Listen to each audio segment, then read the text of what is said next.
Famous story channel में आपका स्वागत है।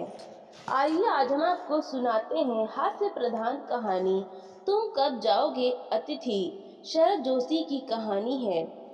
आज तुम्हारे आगमन के चतुर्थ दिवस पर यह प्रश्न बार बार मन में घुमड़ रहा है।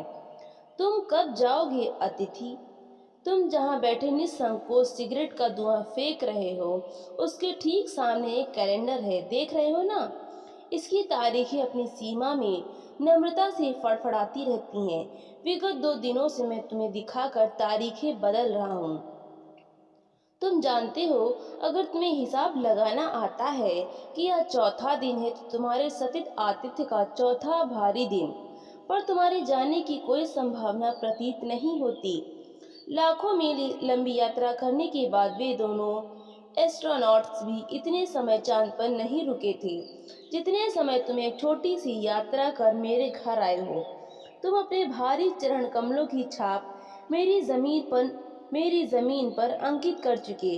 तुमने एक अंतरंग निजी संबंध मुझसे स्थापित कर लिया। तुमने मेरी आर्थिक सीमाओं को बेंजनी चट्टान देख ली। तुम मेरी काफी मिट्टी खोद चुके। अब तुम लौट जाओ अतिथि। तुम्हारे जाने के लिए यह उच्च समय अर्थात हाई टाइम है। क्या तुम्हें तुम्हारी पृथ्वी नहीं पुकारती। उस दिन जब तुम आए थे, मेरा हृदय किसी अज्ञात आशंका से धड़क उठा था। अंदर ही अंदर कहीं मेरा बटुआ कांप गया। उसके बावजूद एक इसमें भीगी मुस्कुराहट के साथ मैं तुमसे गले मिला था और मेरी पत्नी ने तुम्हें सादर नमस्ते की थी। तुम्हारे सम्मान में ओ अतिथि, हमने रात के भोजन को एकाएक उच्च मध्यम वर्ग के डिनर में बदल दिया था। तुम्हें स्मरण होगा कि 2 सब्जियों और रायते के अलावा हमने मीठा भी बनाया था। इस सारे उत्साह और लगन के मूल में एक आशा थी कि दूसरे दिन किसी रेल से एक शानदार मेहमान नवाजी की छाप अपने हृदय में ले तुम चले जाओगे। हम तुमसे रुकने के लिए आग्रह करेंगे पर तुम नहीं मानोगे और एक अच्छी अतिथि की तरह चले जाओगे। पर ऐसा नहीं हुआ। दूसरे दिन भी तुम अपनी अतिथि सुलभ मुस्कान लिए घर में ही बने रहे। हमने अपनी पीड़ा ली हमने अपनी पीड़ा पी ली और प्रसन्न बने रहे। स्वागत सत्कार के जिस उच्च बिंदु पर हम तुम्हें ले जा चुके थे, वहां से नीचे उतर हमने फिर दोपहर के भोजन को लंच की गरिमा प्रदान की और रात्रि को तुम्हें सिनेमा दिखाया। हमारे सत्कार का यह आखिरी छोर है जिससे आगे हम किसी के लिए नहीं बढ़े। इसके तुरंत बाद भावभीनी विदाई का वो भीगा हुआ क्षण आ जाना चाहिए था, जब तुम विदा होते और तुम्हें स्टेशन तक छोड़ने जाते, पर तुमने ऐसा नहीं किया। तीसरे दिन को सुबह तुमने मुझसे कहा, मैं धोबी को कपड़े देना चाहता हूँ। यह आघात अप्रत्याशित था और इसकी चोट मार्मिक थी। तुम्हारे सामीप्य की वेला एकाएक यूं रबर की तरह खिंच जाएगी, इसका मुझे अनुमान न था। पहली बार मुझे लगा कि अतिथि सदैव देवता नहीं होते, वो मानव और थोड़े अंशों में राक्षस भी हो सकता है। किसी लॉन्ड्री पर दे देते हैं, जल्दी धुल जाएंगे, मैंने कहा। मन ही मन एक विश्वास पल रहा था कि तुम्हें जल्दी जाना है। कहाँ है लॉन्ड्री। चलो चलते हैं, मैंने कहा और अपनी सहज बनियान पर औपचारिक कुर्ता डालने लगा। कहाँ जा रहे हैं, पत्नी ने पूछा। इनके कपड़े लॉन्ड्री पर देने हैं, मैंने कहा।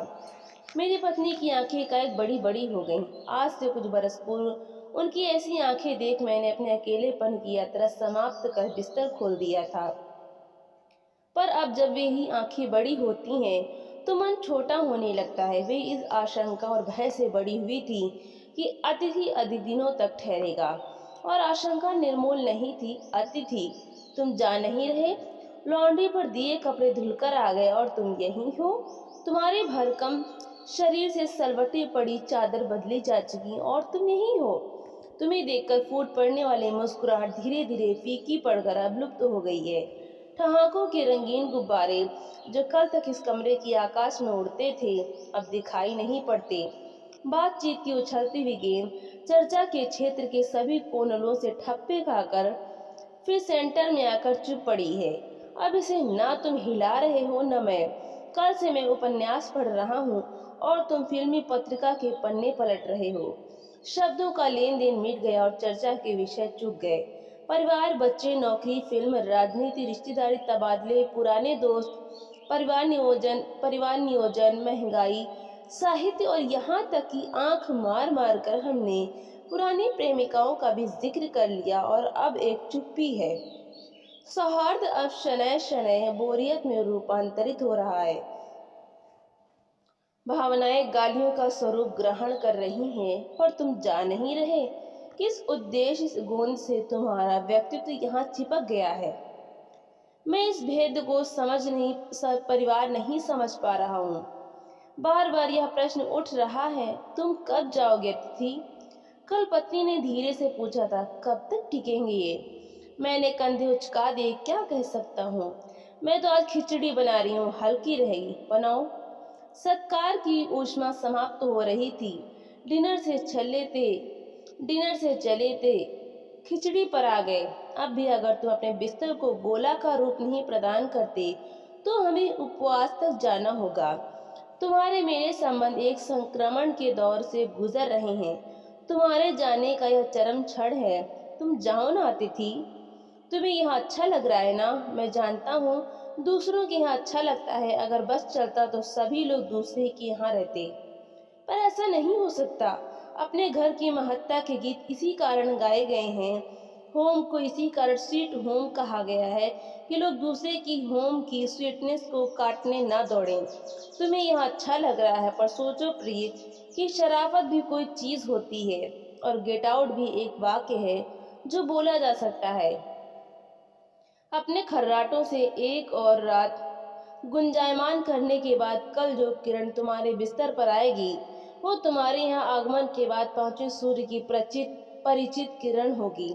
आशा है वो तुम्हें चूमेगी और तुम घर लौटने का सम्मानपूर्ण निर्णय ले लोगे। मेरी सहनशीलता की वो अंतिम सुबह होगी। उसके बाद मैं स्टैंड नहीं कर सकूंगा और लड़खड़ा जाऊंगा। मेरे अतिथि, मैं जानता हूँ कि अतिथि देवता होता है, पर आखिर मैं भी मनुष्य हूँ। मैं कोई तुम्हारी तरह देवता नहीं। एक देवता और एक मनुष्य अधिक देर साथ नहीं रहते। देवता दर्शन देकर लौट जाता है। तुम लौट जाओ अतिथि, इसी में तुम्हारा देवत्व सुरक्षित रहेगा। यह मनुष्य अपनी वाली पर उतरे उसके पूर्व तुम लौट जाओ। उफ, तुम कब जाओगे अतिथि? तो दोस्तों, आपको ये कहानी कैसी लगी? जो भी कहानी सुननी हो कमेंट में ज़रूर बताएं। वीडियो को लाइक करें, ज़्यादा से ज़्यादा शेयर करें और चैनल को सब्सक्राइब करना बिल्कुल भी ना भूलें।